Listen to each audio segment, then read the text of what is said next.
el imprescindible principio de subsidiariedad. Con respecto a la pregunta, ¿hasta qué punto, desde un punto de vista filosófico, se justifica que el Estado tenga empresas públicas? Surge ineludiblemente al abordar el tema de la naturaleza de las mismas.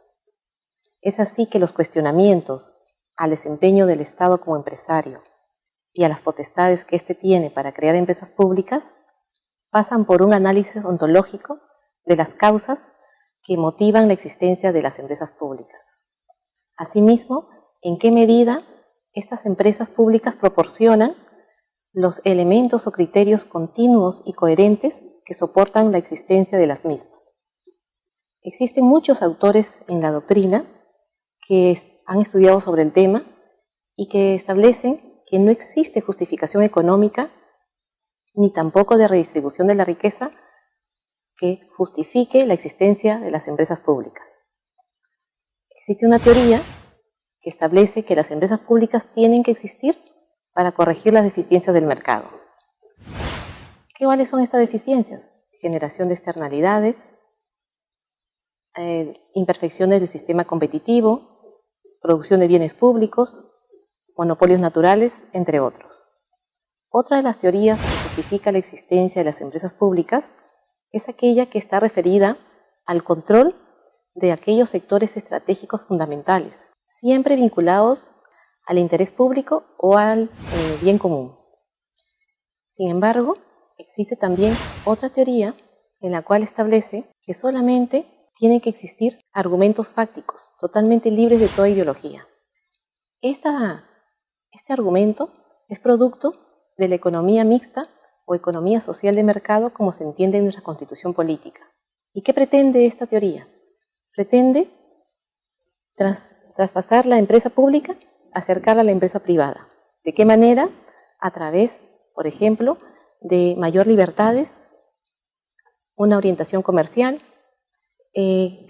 sus acciones se coticen en bolsa, entre otras. En este punto, en esta ideología, existe un argumento filosófico-político que determina a la empresa pública como un instrumento de intervención del Estado en la política para corregir las fallas del mercado. Como podemos ver, existen diferentes puntos de vista sobre el tema, todos son válidos y dependerá de lo que el Estado, el país, haya adoptado como enfoque para justificar la empresa pública. En ese sentido, tenemos lo siguiente. ¿Qué pretendemos? Lo que estamos proponiendo es un análisis comparativo entre la empresa pública y la empresa privada, de tal manera que solamente subsistan aquellas empresas públicas que justifiquen su existencia. ¿En qué sentido?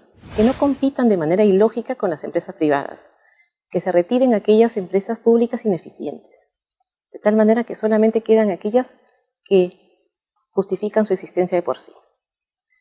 En ese sentido, surge el principio de la subsidiariedad, como uno de los pilares de la actuación económica del Estado en la economía. ¿En qué sentido? Siempre el Estado tendrá que intervenir en la economía, pero buscando el bien común, de tal manera que a través de sus potestades públicas determinará, en base a criterios de conveniencia y oportunidad, en qué manera intervengo en la economía, ya sea de manera concurrente con los particulares o de manera exclusiva en alguna actividad económica, siempre teniendo en cuenta el bien común y los dos niveles de subsidiariedad, que son responder a las exigencias de los intereses generales y de todos los modos que tiene el Estado para intervenir en la economía, utilizará el menos restrictivo para los particulares. Es así que la subsidiariedad se equipara a lo que se entiende como bien común. En países como Argentina, por ejemplo, donde la subsidiariedad impera, cuando desaparecen las causas que motivan la aparición de estas empresas públicas, estas actividades económicas que venía desarrollando la empresa pública pasan a la empresa privada. Podemos concluir afirmando que la paridad de trato entre el Estado y la empresa privada es una de las reglas fundamentales de la actividad empresarial pública, con el criterio imprescindible de la subsidiariedad. Esta opción es la que ha escogido nuestra legislación nacional, al amparo de una igualdad de trato, igualdad de condiciones.